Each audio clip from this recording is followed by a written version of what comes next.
नमस्कार, मैं हूं संतोष पाठक और आप देख रहे हैं द न्यूज लॉन्चर। दोस्तों, कभी कभी ऐसा लगता है कि कांग्रेस के पूर्व राष्ट्रीय अध्यक्ष राहुल गांधी एक ऐसे चक्रव्यूह में फंस गए हैं जिसको भेदना उनके लिए लगभग नामुमकिन सा होता नजर आता है। एक द्वार तोड़ते हैं तो दूसरा दरवाजा बंद होकर उनके सामने खड़ा हो जाता है। एक राज्य की समस्याएं सुलझाते हैं तो दूसरे राज्य में समस्याएं खड़ी हो जाती है। और बड़ी दिलचस्प बात तो यह है कि ये समस्याएं सीधे सीधे नरेंद्र मोदी खड़ी नहीं करते, केंद्रीय गृह मंत्री अमित शाह भी खड़ी नहीं करते, भारतीय जनता पार्टी के नेता भी खड़े नहीं करते। हाँ, ये बात तय है कि ये तीनों पर्दे के पीछे से राहुल गांधी को घेरने की कोशिश करते हुए नजर आते हैं, लेकिन सामने से यानी प्रत्यक्ष तौर पर राहुल गांधी को घेरते हुए जो नजर आते हैं या परेशान करते हुए जो नजर आते हैं, वो कांग्रेस पार्टी के नेता ही नजर आते हैं। हरियाणा विधानसभा चुनाव में क्या हुआ, ये हम सब ने देखा। महाराष्ट्र के विधानसभा चुनाव में कांग्रेस के जो प्रदेश अध्यक्ष थे नाना पटोले, उन्होंने क्या किया, ये सबने देखा। दिल्ली के विधानसभा चुनाव में पार्टी अरविंद केजरीवाल को हराने की अपनी रणनीति में कामयाब तो हो गई, लेकिन अपना खाता तक नहीं खोल पाई। अगर थोड़ी सी मेहनत करते तो शायद खाता खुल जाता। इसके बाद राहुल गांधी की नजरें गई बिहार पर। बिहार के लगातार 2 बार दौरे पर गए, बिहार नेताओं के साथ बातचीत की और यह लग रहा था कि मामला सुलट गया है। अब वहां महागठबंधन जो है वो एकजुट होकर विधानसभा का चुनाव लड़ेगा, भारतीय जनता पार्टी और नीतीश कुमार की गठबंधन की सरकार के खिलाफ। और वो सुलझा ही था कि केरल का मसला उठकर निकलकर सामने आ गया। शशि थरूर की बयानबाजी सामने आने लगी। फिर केरल के कांग्रेस के नेताओं को, जिसमें शशि थरूर भी थे, उनको बुलाया गया, कड़ी फटकार लगाई गई और ये सामने आ गया कि अब शायद केरल का ये मसला भी सुलझ गया, क्योंकि शशि थरूर को बगल में खड़ा करके केरल की कांग्रेस प्रभारी ने जबरदस्त अंदाज में जबरदस्त शब्दों के साथ कह दिया, पार्टी के खिलाफ जाएंगे तो कार्रवाई होगी। और फिर शशि थरूर शांत है। असम का मसला सुलझाया, असम के नेताओं के साथ विचार विमर्श करके। बिहार में इस साल के अंत में अक्टूबर नवंबर में विधानसभा के चुनाव होने हैं। असम में और केरल में अगले साल विधानसभा के चुनाव होने हैं। अब हरियाणा को लेकर बड़ी बैठक बुलाई है राहुल गांधी और कांग्रेस के राष्ट्रीय अध्यक्ष मल्लिकार्जुन खड़गे ने। लेकिन इस बीच बिहार में नया बवाल खड़ा हो गया है। बवाल क्या खड़ा हो गया है? अब बिहार में कांग्रेस की स्थिति को जानने के बावजूद अगर बिहार में कांग्रेस का कोई विधायक खड़े होकर यह बयान दे कि जो ज्यादा सीटें जीतेगा मुख्यमंत्री उसी पार्टी का बनेगा, लेकिन तेजस्वी यादव मुख्यमंत्री बनेंगे, इसको लेकर अंतिम फैसला कौन करेंगे? कांग्रेस पार्टी के नेता करेंगे, राहुल गांधी करेंगे, खड़गे करेंगे। सोचिए, इस बयान को सुनकर, देखकर, पढ़कर आपको कैसा लगेगा?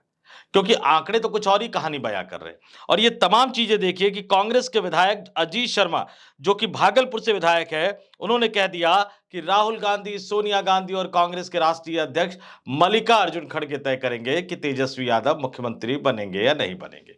और उसकी अगली लाइन क्या कह रहे हैं कि जिसकी ज्यादा सीटें आएगी उसका मुख्यमंत्री बनेगा। अब सोचिए, 2020 के विधानसभा चुनाव का आंकड़ा, 144 सीटों पर राष्ट्रीय जनता दल लड़ी, 75 सीटों पर जीत हासिल हुई और उसी गठबंधन में शामिल कांग्रेस पार्टी 70 सीटों पर चुनाव लड़ी और सिर्फ 19 सीटें ही जीत पाई।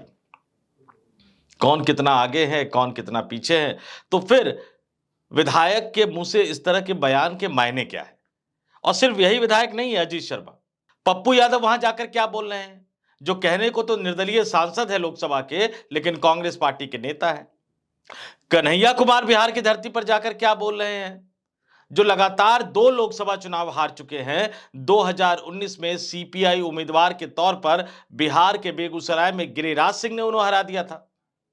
और 2024 में कांग्रेस पार्टी में शामिल होने के बाद कांग्रेस पार्टी और आम आदमी पार्टी के गठबंधन के संयुक्त उम्मीदवार के रूप में उन्होंने दिल्ली से लोकसभा चुनाव लड़ा, लेकिन दिल्ली में मनोज तिवारी ने, भाजपा के मनोज तिवारी ने कन्हैया कुमार को हरा दिया। लगातार 2 लोकसभा चुनाव हार गए, एक सीपीआई से लड़े, दूसरी कांग्रेस पार्टी से लड़े और अब फिर से बिहार में जाकर अलग अलग तरह के बयान दे रहे हैं।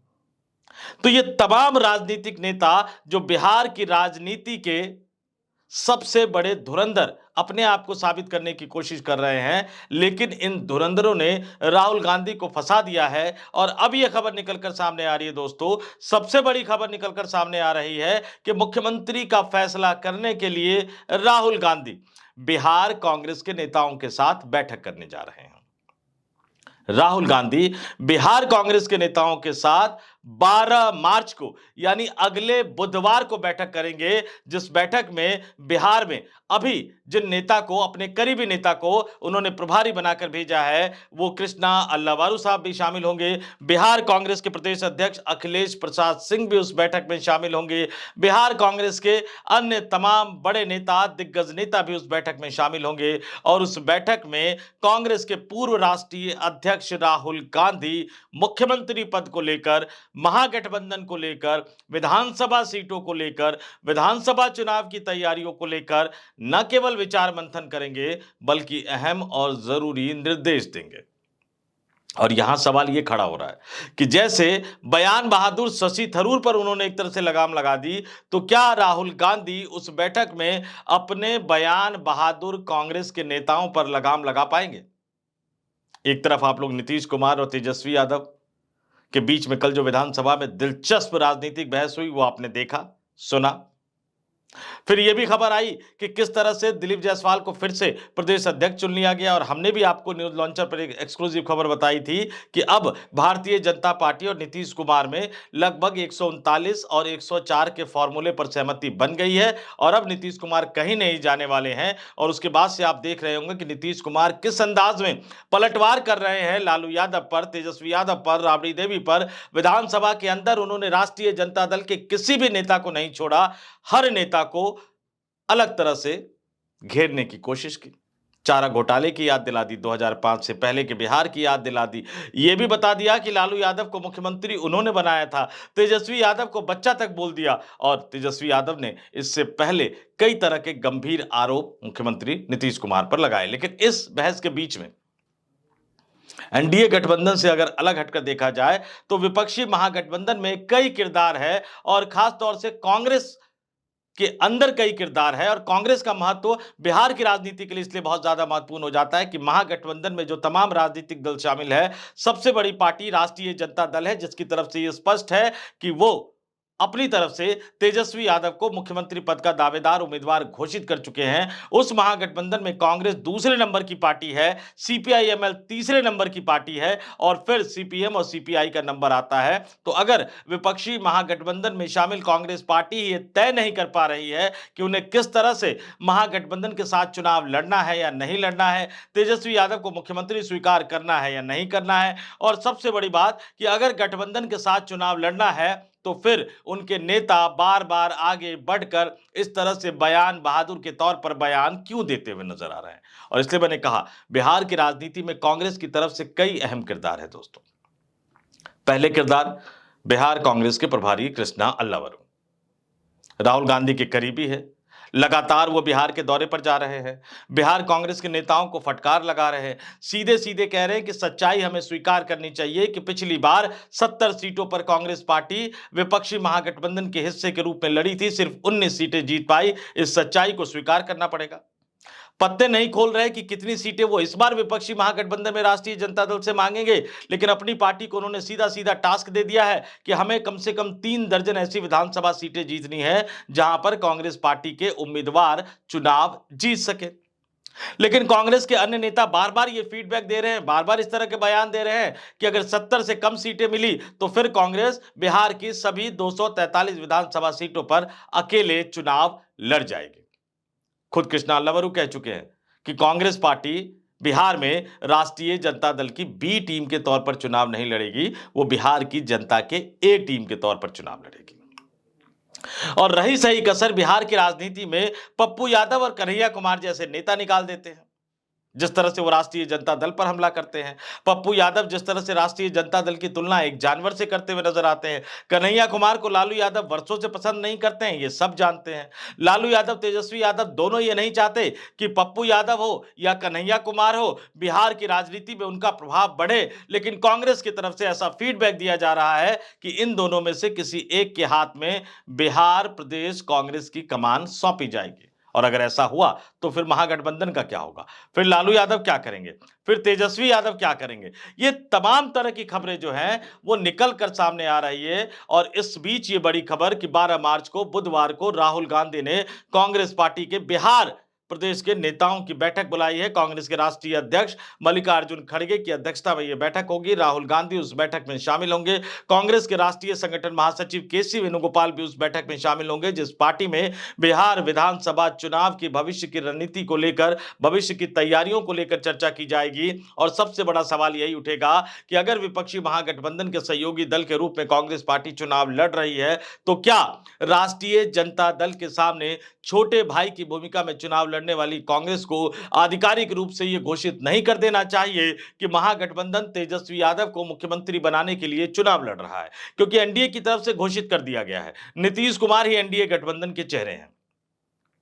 तो क्या विपक्षी महागठबंधन की तरफ से वो समय नहीं आ गया जब तमाम विपक्षी राजनीतिक दल मिलकर ये घोषित करे कि वो तेजस्वी यादव को मुख्यमंत्री बनाने के लिए चुनावी मैदान में उतरे हैं, और तब इस तरह के जो बार बार बयान आ रहे हैं कांग्रेस के नेताओं के, उन बयानों पर लगाम लग सकेगी। लेकिन ये एक बड़ा टास्क है। मैंने कहा ना कि राहुल गांधी एक राज्य का मसला सुलझाते हैं तो दूसरे राज्य में मसला खड़ा हो जाता है, और इसी समय बार बार ये सवाल उठकर आता है कि राहुल गांधी भले ही कितने बड़े पैमाने पर सफाई अभियान चला ले, लेकिन भारतीय जनता पार्टी का स्लीपर सेल अभी भी कांग्रेस पार्टी के अंदर एक्टिव है।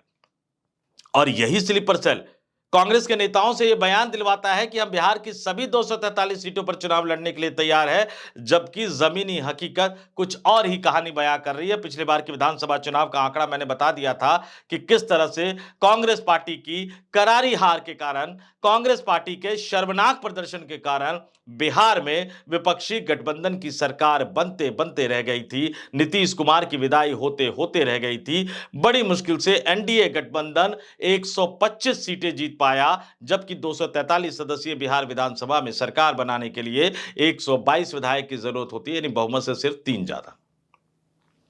और वोटों का अगर आप आंकड़ा देखेंगे तो दोनों गठबंधन के बीच में, एनडीए गठबंधन के बीच में, विपक्षी महागठबंधन के बीच में 0.03% का अंतर था।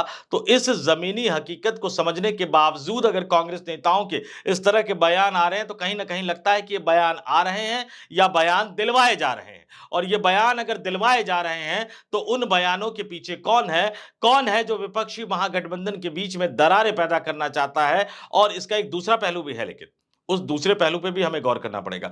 क्या कांग्रेस 70 सीटें मांगने के लिए कहीं राष्ट्रीय जनता दल पर इन बयानों के जरिए दबाव बनाने की कोशिश तो नहीं कर रही है? और अगर वाकई ऐसा है भी तो फिर सवाल वही खड़ा होगा कि जिस बात को बैठकर आपस में सुलझाया जा सकता था, क्योंकि 18 जनवरी को जब राहुल गांधी बिहार की धरती पर गए थे, संविधान बचाओ सम्मेलन को संबोधित किया था, उसके बाद कांग्रेस पार्टी के कार्यालय जाकर कांग्रेस के नेताओं कार्यकर्ताओं को संबोधित किया था, उसके बाद वो राबड़ी देवी के आवास पर भी गए थे।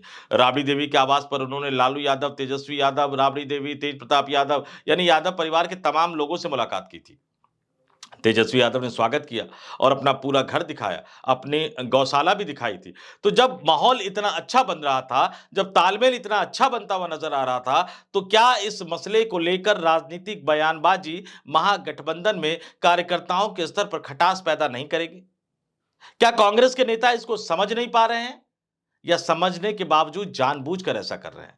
क्या राहुल गांधी तक सही फीडबैक पहुंचाया नहीं जा रहा है, या राहुल गांधी भी इस बात को समझते हुए इसको हवा दे रहे हैं जानबूझकर? और फिर वही सवाल कि 70 विधानसभा सीटें ले तो लेंगे, लेकिन विधानसभा चुनाव में जीतने वाले उम्मीदवार कहां से लाएंगे? क्योंकि जिस पैटर्न पे ये चल रहे हैं, अभी बिहार कांग्रेस के प्रदेश अध्यक्ष ने ये दावा किया था, उन्होंने कहा था कि कांग्रेस पार्टी ने पिछली बार 70 में से जो 33 उम्मीदवार उतारे थे वो पिछड़ों और दलित समुदाय से उतारे थे। तो पिछड़े और दलित समुदाय से 70 में से 33 उम्मीदवार, लेकिन आपको पिछड़े और दलित समुदायों का समर्थन नहीं मिला, आप सिर्फ 70 में से 19 उम्मीदवार ही चुनाव जिता कर ला पाए। तो क्या कहीं कांग्रेस गलत ट्रैक पर तो नहीं जा रही है? क्योंकि जब दलितों और पिछड़ों की बात आएगी, खास तौर से मैं पिछड़ों की बात करता हूं कि उसमें एक बड़ी तादाद नीतीश कुमार के साथ खड़ी है, और बाकी जो बचता है वो राष्ट्रीय जनता दल के साथ चला जाता है। तो जब आपको ऐड ऑन करना होता है वोट बैंक में, जब आपको राष्ट्रीय जनता दल के नेतृत्व में महागठबंधन को चुनाव जिताना है, तो जाहिर-सी बात है कि आप उस वोट बैंक की तरफ जाएँगे, जो वोट बैंक राष्ट्रीय जनता दल के साथ नहीं है। कांग्रेस पार्टी का जो पुराना वोट बैंक हुआ करता था, जिसको मैं बीडीएम कहता हूं, यानी ब्राह्मण, दलित और मुस्लिम। जब ब्राह्मण की बात करता हूं तो उसमें तमाम अगड़ी जातियां आ जाती है, दलित और मुस्लिम। तो क्या कांग्रेस पार्टी गलत ट्रैक पर जा रही है बार बार ओबीसी का राग अलापते हुए?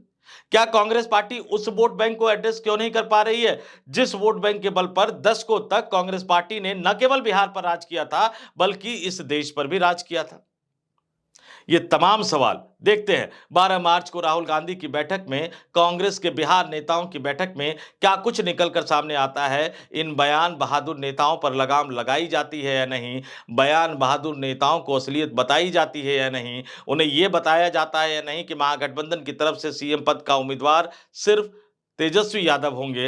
अब इसको लेकर कोई बयानबाजी नहीं होनी चाहिए। तो इन तमाम चीज़ों को जानने के लिए हमें अगले बुधवार का इंतज़ार करना पड़ेगा। बुधवार की बैठक के बाद मैं बिहार प्रदेश के इस महत्वपूर्ण बैठक के बाद एक बार फिर से आपके सामने आऊँगा और उस बैठक के अंदर से क्या कुछ निकल कर सामने आया है, वो खबर आपके सामने लेकर आऊँगा। तो इस वीडियो में इतना ही। मुझे यानी संतोष पाठक को दीजिए इजाज़त। नमस्कार।